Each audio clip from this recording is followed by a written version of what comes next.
第3節。上一節就講到岳納山離開咗佢嘅導師山理文，自己翻去原本佢俾人放逐咗嘅嗰一群海鷗嗰度。喺嗰群海鷗入邊有一隻海鷗叫博萊齊，佢係好年輕，但係自己覺得好唔公平，因為佢都係想飛行嘅。佢就好嬲咁樣喺度諗，如果飛行就係拍下自己隻翼咁樣嘅話，一隻蚊都識飛啦。咁我哋同蚊有咩分別呢？嗰個時候我唔係淨係圍住海鷗長到用側飛去到圍咗佢咁樣一圈啫嘛，好好玩嘅，唔係咩？點解會被放逐啊？佢哋盲咗啊？定佢哋唔明咩？我哋學習飛行係點樣嘅榮耀啊？佢就繼續諗啦，我都唔在乎佢哋點諗，我索性就話佢哋知咩先係飛。如果佢哋係放逐我嘅話，我就索性俾佢哋放逐，令到佢哋遺憾。呢個時候有把聲音喺佢腦入邊迴盪，語氣好溫和，但係震撼咗佢哋，但係就震撼咗博萊齊嘅諗法。唔好責備佢哋啊，海鷗博萊齊，佢哋放逐你其實自己害自己，總會有一日佢哋會明白㗎，佢哋會好似同你一樣咁樣揾到你嘅眼界。你要原諒佢哋，同埋幫佢哋去明白呢度嘅一切啊！喺博萊齊嘅左邊，大概1-2尺左右嘅位置，有一隻全世界入邊最靚嘅一隻白色全白，冇任何一根毫毛，冇一根瑕疵，一隻海鷗，完全唔使用力咁樣就滑落喺博萊齊嘅右邊。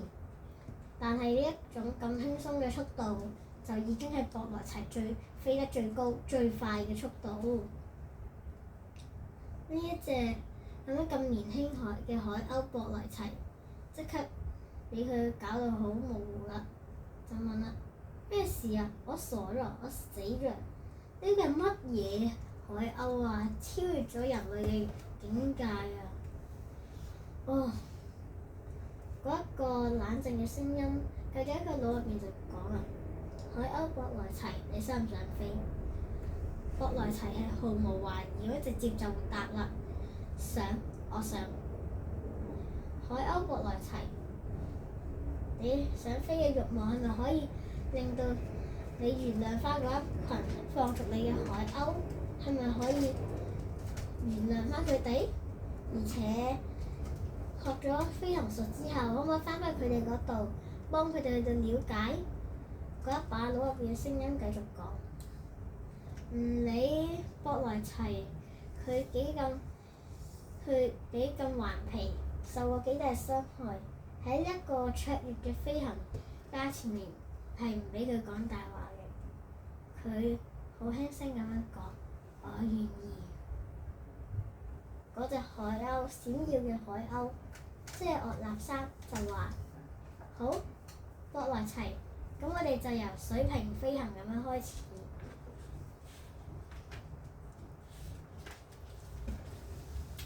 岳納山呢，就喺一個島上面飛喺上面，睇住博萊齊。佢呢個老老莽莽嘅飛行員博萊齊，已經可以話係一個年輕嘅完美飛行員。佢身體力壯，喺空中入邊輕靈迅捷係好重要嘅，而且飛得極度之快。佢俯衝落嚟，好似一條灰影咁樣走過嚟，時速150里，極度快咁走過佢嘅導師岳納山。佢好驚嗰一下，試下改變60段嘅垂直方法，而且喺度好大聲咁同佢導師報數，就話8、9、10，睇下岳納山，我飛出咗空氣嘅速度。11，但係要好似你咁樣好靚地停下來。20，但係老天，我就係唔得。30，仲剩低3次冇。40，咁就跌咗落去啦。佢對於失敗係非常之痛苦嘅。佢向下跌，跌完再跌，好似火團咁樣一路向下飛，直到幾乎掂到海嘅時候先至恢復翻佢嘅水平狀態。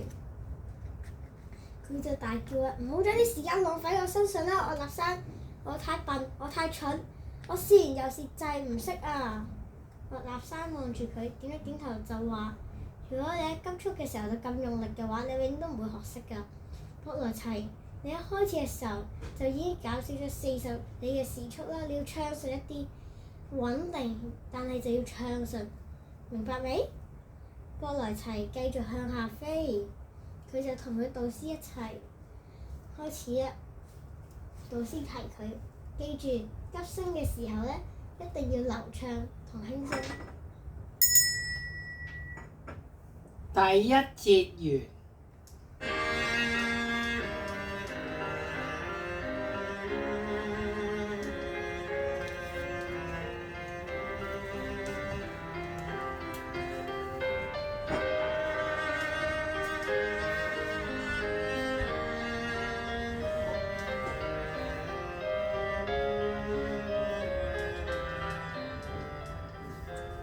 呢段時間係小休，如果有需要嘅話呢，係可以撳暫停嘅，可以提出你哋足夠嘅時間，然之後繼續。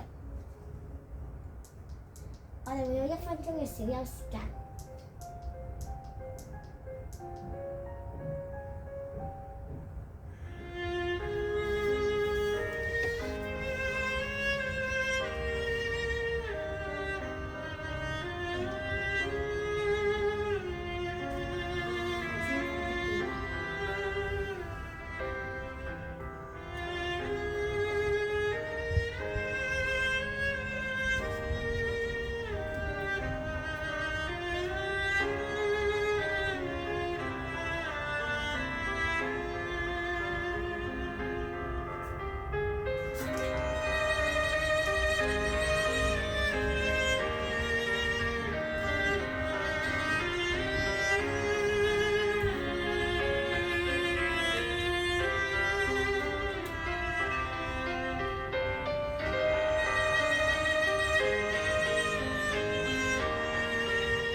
第1章第2節即將開始。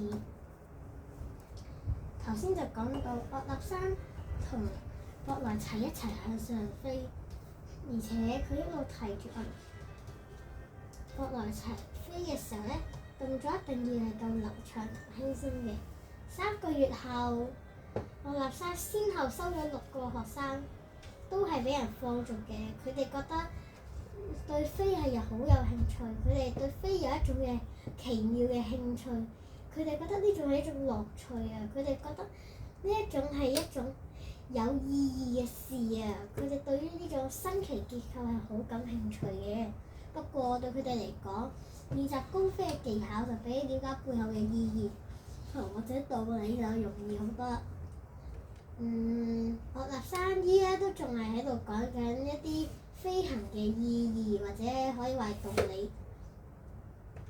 佢就話啦：我哋每一個都係不折不扣嘅偉大海鷗，表示住唔受限制嘅自由飛行。成日岳立山成日都會喺海灘咁樣講啦，而精密精準就係我哋展現飛行本領嘅第一步。所有限制我哋嘅嘢都必須要撇除。呢個就係點解要練習高飛。或者低飛嘅原因啦，同埋其他嘅飛行特技啦。佢嘅學生其實都係聽到瞓着㗎啦，因為日頭飛行令到佢哋精疲力盡，佢哋中意一種嘅練習，速度又快又刺激，而且仲可以滿足到每一堂增長嘅學習慾望。但係所有人，包括博萊齊，都唔相信憑住思考就可以去到迎風飛咁樣，所以我學生成日講，但其實都係喺度浪費緊自己嘅口水。呢個時候我學生繼續講：你哋成身體由翅膀嘅一邊到另一邊，其實就係你哋嘅思考本身啦。如果你哋可以睇得見嘅話，衝破你哋思考嘅鎖鏈，就等於衝破你身體嘅鎖鏈。但係無論佢點樣苦口婆心，喺佢嘅學生聽起嚟咧，只不過都係一啲好玩嘅故事。人人都希望佢講多啲，不過就唔係希望學習，而係希望睡前好似有人講故事一樣啫。呢個時候就一隻海鷗話：我哋仲未準備好喎，我哋唔受歡迎，我哋俾人放逐，我哋唔可以啊！點解佢會咁樣講呢？就係因為岳立山話係時候翻返去鷗群嘅時候啦，所以嗰隻海鷗先至會咁答。佢其實就唔想翻返去。呢個時候岳立山就問啦：我哋可以自由自在去所有嘅地方，可以成為想去邊度就去邊度嘅海鷗嚟㗎嘛？點解我哋又唔可以翻返去嗰度呢？我哋已經唔屬於嗰一度，我哋就唔使守嗰度嘅法律啦，係咪？呢個時候佢啲學生都覺得好苦惱，因為海鷗嘅法律規定係唔可以俾學生入去嘅。100年嚟冇任何一隻海鷗會打破呢條法律，法律唔准佢哋翻去，但係岳立山就要翻去。呢個時候佢已經越過咗海面，如果佢哋再猶豫一陣，岳立山就會自己翻返去滿華地嘅鷗群入邊啦。但係博萊齊都諗到，好啦，既然我哋已經唔屬於鷗群，我哋都唔需要遵守嘅法律，係咪？再講，如果真係要打嘅話，我哋呢個飛下飛下都飛得快過佢哋，捲起一陣沙塵風一定贏到佢哋。所以佢哋用一對鑽石形嘅隊形就飛咗過去嗰個陸地嗰度。呢個時候，岳立山去到領頭，博萊齊平穩咁樣喺右邊嗰度等待，其他嘅雀鳥咧就喺唔同地方形成一個大陣，就好似用6-7隻海鷗形成一隻大海鷗咁樣，成隻大嘅海鷗一齊反轉。但係其實係所謂嘅反轉係喺嗰部位嘅海鷗要轉，形成成個整體嘅感覺。呢是一件好強勁嘅事，而且佢哋嘅飛行風聲大刮，有極度大嘅聲音。佢哋就好似把刀咁樣落去，落咗落去嗰一個所謂嘅鷗群點嗰度，佢哋漸漸呢就落咗地啦。佢哋就開始喺度講。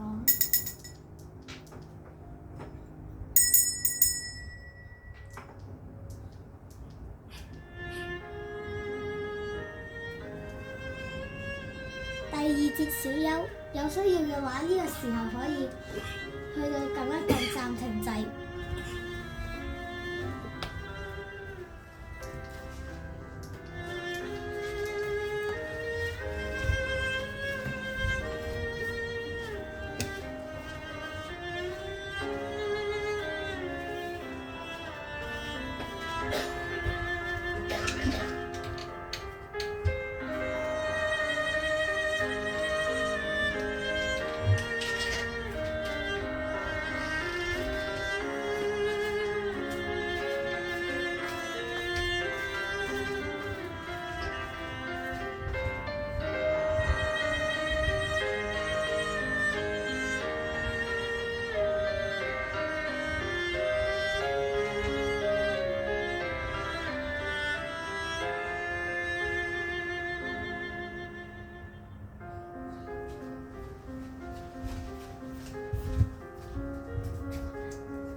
好啦，我哋第二節嘅小休結束啦，我哋依家就會繼續翻嘅。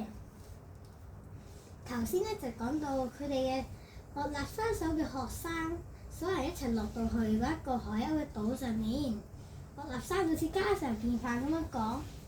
首先要講嘅咧就係集合嘅動作好慢，但係岳立山盡管喺度講，其他嘅雀仔咧都好驚訝，因為岳立山佢哋唔係俾人放逐咗嘅咩？點解佢哋會翻嚟嘅？嗰個係唔可能嘅喎。岳立齊受到佢所料嘅衝擊，不過歐群嘅迷惑漸漸消失。而一隻好細嘅海鷗度，係啊，佢哋俾人除名㗎。但喂，佢哋喺邊度學呢啲咁樣嘅飛行本領㗎？呢個時候族長嘅寓意差唔多要半個鐘先至到，因為首先要喺沙灘嗰度揾個手去族長間房，跟住再接去唔同嘅海鷗嗰度不斷傳啊傳，傳到族長。族長諗完之後傳翻落去，傳啊傳啊傳啊傳，咁樣已經傳咗成個鐘啦。就係嗰個傳嚟傳去嘅説話咁嘅乜嘢？就係啊，族長同佢講乜嘢？原來佢係講咗，如果邊個同俾人放逐嗰啲人講嘢嘅海鷗講嘢，就會即刻受到放逐。邊個係佩服嗰啲放逐嘅人呢？就係觸犯咗海鷗嘅法例。岳立山就毫不為意咁樣繼續教嗰啲學生，而且其他海鷗都用呢個背脊去對住嗰一群被放逐咗嘅海鷗，目的就係唔好俾人放逐。但係岳立山就為咗要展示佢哋嘅強勁，就將啲學生嘅能力逼到去極限，就叫啦，海鷗馬丁，你話海鷗馬丁，你話你識得低速飛啊嘛，就用事實嚟證明啦，飛！去啦 ，Go Go Go！ 一向好沉默嘅海鷗馬丁，一啲都唔想俾老師點中，而且實在冇諗過。不過佢果然係成為咗一個低速嘅好手，一路低飛，但又夠快，佢自己都覺得好驚訝。喺極度溫暖嘅微風入邊，佢可以唔使拍翼，就可以將成個人升到去一個180度左右啦，第一個係180尺咧，然之後可以唔使用力咁直接落地。同樣，另一隻海鷗就乘住大山風升到去2萬幾千尺左右，翻嚟嘅話，佢就已經係凍到全身發青，但係佢而且係全身結晒冰，但係佢就好開心，因為佢發現咗一個新嘅飛行領域。海鷗博維齊熱愛技巧嘅程度非常之高，佢已經突破咗，不斷展示老師教嘅技巧，側翻啦、直跳啦、向上俯衝啦，然之後咧試住將人打側咁喺個海面上面濺出一條浪線出嚟，而且又可以飛得高過其他海鷗，低飛嘅時候又可以舒服得過其他海鷗，基本上係所有海鷗入面最強嘅。呢個時候係所有人都喺度睇住佢，每一個喺岳立山隔離嘅學生都係岳立山同佢哋，岳立山係成日俾佢哋示範啦、建議、逼迫、引導，陪住佢哋度過好晚黑夜，或者係雲又好、霧又好、風又好、雷暴又好，呢啲都係岳立山同啲學生玩埋一齊嘅時間。飛嘅時候咧就停咗啦，所有學生都喺度休息。呢啲時候佢哋更加會聆聽岳立山嘅教導，佢哋一啲風和意言就係佢哋唔可以理解嘅，但係有一啲佢哋可以理解嘅就好。慢慢咁樣喺夜晚嗰度，學生咧就會圍成一個圈，一個又一個圍住岳立山嘅圈，咁樣佢哋就會聽岳立山講道。但係喺天光之前就要自己走咗，因為佢哋都唔想見到其他人。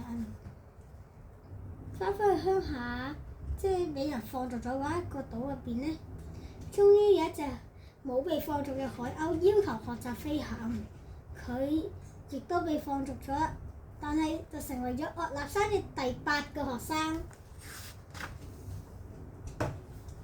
第2日呢，亦都有一隻海鷗走過嚟。佢就講啦：唔該，我想飛啊！但係佢嘅左翼係斷嘅，佢就我想飛啊！多過射實所有嘅嘢，我想就跟我嚟啦，我一齊離開地面，即刻開始。嗰個海鷗就話：你唔了解它嘅翅膀啊，翅膀都喐唔到。我阿三就話：你有你自己真正自己睇你喺呢個時候冇人擋到你，你係偉大嘅海鷗法律，真正嘅法律。你話我喺飛？嗰隻海鷗問。我阿叔就話：我話你係自由嘅。嗰隻海鷗就飛咗上天啦，所有海鷗都俾佢驚醒咗。一隻斷翼嘅海鷗識飛啊！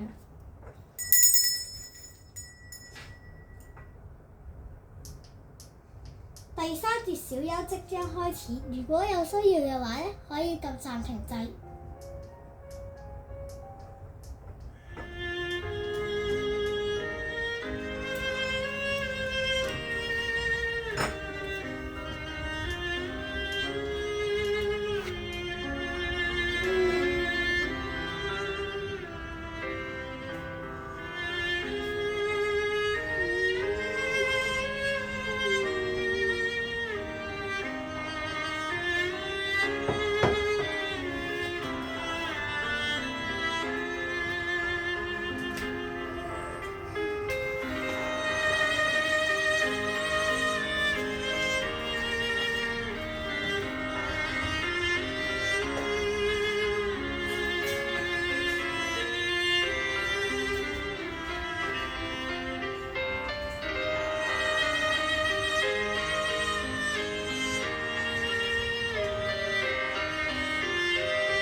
小休就結束啦，我哋就會即將繼續。日出嘅時候呢，有大概1000隻嘅海鷗圍成一個學生圈，好奇咁樣望住嗰一個跛咗斷翼嘅海鷗。佢哋你會唔會俾人睇住？就即係望住嗰隻海鷗，諗辦法去到理解岳納山所講嘅嘢。佢講出啲好簡單嘅道理。岳納山就講啦，海鷗本身就應該飛，自由係生命嘅本質，所有係同自由相符嘅嘢啦，迷信啊、習俗、限制都一定要撇棄。撇棄即係海鷗嘅法律，海鷗嘅法律都要撇棄。唯一真正嘅法律就係促成自由嘅法律。岳納山咁樣答，除咗呢件事之外，冇其他嘢可以比得上㗎啦。有一個聲音就問：咁你希望我哋飛到同一樣？你係與眾不同，得到天賜，而且你係神聖嘅，喺所有嘢之上嘅海鷗。你睇下博萊齊，你哋睇下呢個勞爾，你哋睇下呢個查爾斯羅肯，你哋睇下呢個蘇雷里，你睇呢個白士沙，佢哋唔通都係與眾不同、獨特天賜、神聖嘅咩？佢哋同你哋一樣，同我一樣。唯一唔同嘅就係佢哋已經開始明白真正嘅自由，而我已經學到一半㗎啦。只係每一隻海鷗都可以，只不過所睇嘅就係你係開始咗未啊？你嘅自由境界又去到邊啊？呢個係一個無限嘅學習。佢啲學生全部學生，但係就除咗博萊齊之外，都係好唔自在咁喐住。佢哋明白，佢哋係喺度做緊一啲嘢。聚集嘅海鷗一日比一日多，有啲嚟問問題，有啲係神秘，有啲都係嚟笑佢嘅。鷗群嘅傳言，如果你唔係偉大海鷗嘅親生子咧，你就係已經越過咗呢個時代㗎。博萊齊就話俾岳納山知，岳山嘆嘆氣就話：唉，點解會變成咁啊？佢哋唔叫我哋做魔鬼，就係叫你哋做神。咁你點諗啊，博萊齊？我哋嘅時代超越咗咩？定係我哋係神聖㗎？有一種海鷗就答啦：呢啲飛行其實已經存在，邊個探索邊個就可以學同時代冇關，或者我哋即係喺潮流之前，比起大多數嘅海鷗仲要進步。講得好，佢又飛咗一飛，佢反咗個身就話啦，呢種講法比超越時代就好好多啦，超越時代完全唔好聽。發生咗一星期之後呢，呢個時候布萊齊就喺度同一班新生示範緊高速飛行嘅原則。布萊齊有一定嘅境界，而家一部分嘅學生就會首先由佢去到教一段時間之後就先至會接俾其他學生。第3節小休。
喺呢件事之後呢，布萊齊一路向前飛，點知就有一隻好細嘅麻雀飛緊過嚟。布萊齊好瞬間嘅閃去左邊，用200尺嘅速度避開咗嗰隻海鷗，但係同時撞上咗堅硬嘅花崗岩，就好似咁。對佢嚟講，岩石就係進入一個世界嘅堅硬嘅門，一撞到佢覺得恐懼同埋驚訝。佢飄入一個好恐怖嘅天空，有時清醒，有時暈咗，有驚有難過，但係佢聽到一種聲音，就同佢第一次遇見岳納山李文斯頓一樣。布萊齊啊，竅門就我哋按部就班克服呢啲嘅局限。喺三個課程，我哋先至會學習飛行術。飛行術就唔止係咁，而係穿石穴頭嘅飛行術。布萊齊大叫：岳納山！佢嘅導師好冷漠咁樣講，都有人話係海鷗嘅仔。布萊齊就問：你喺度做咩？呢個斷崖，我冇死咩？岳納山就話啦：布萊齊唔好咁講。諗下頭先你先同我講緊嘢，好明顯你冇死啦。你頭先做嘅就突然改變意識嘅層次。而家選擇時間到啦，你可以留喺呢度學習呢種程度嘅飛行，或者翻去同嗰啲海鷗一齊生活。順便話你知，呢度頭先比你離開嘅速度多好多。長老暗自期望我哋可以做出一啲嘢，但係佢哋就冇你諗咁快如以上啦。布萊齊，我梗要翻返去海鷗群入邊啦，我先至同嗰班嘅生財一齊咧。我立刻就好。布萊齊，你記唔記得成日講肉體就係思想本身？喺斷崖下面咧，布萊齊搖啲搖頭，伸伸翅膀，而且張大眼睛對住所有眼睛就望，就對，而且所有人都大叫就話：佢仲生存緊啊！頭先有啲死咗，一日生存啊！佢逆曬到掂佢啊，令到生存貴啊，亦都就係偉大海鷗嘅仔啊！佢唔承認。好啊，咁就唔好意思嘅，頭先咧就有一啲意外嘅噪音啦，我哋下次會補翻一段嘅，唔好意思啊，再見。哎，